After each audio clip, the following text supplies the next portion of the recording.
Reggie, in Galatians 5, Paul says that if you receive circumcision, then Christ will have no value or benefit. But yet later in his ministry, he allows Timothy to be circumcised. Can you help me understand that? Yeah, well, we were talking about how if you add the shedding of your blood to what Christ did, well, that just doesn't work. And for Paul, once we're clear about not needing to shed our own blood, and we got that straight, then he is perfectly happy to talk with Jews about continuing the practice of circumcision.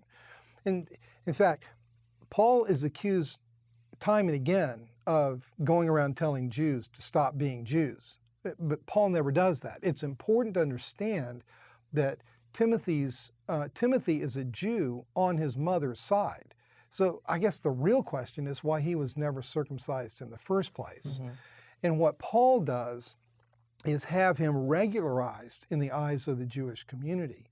Now, it's not like Timothy has to get circumcised to be saved, but in order for Paul to gain any sort of access to a Jewish community that's already hearing him wrongly saying that Jews should not practice Judaism, it's really important for him to have a half-Jew who is part of his ministry team to show that he is a pious Jew, even at the same time that he is a follower of Christ.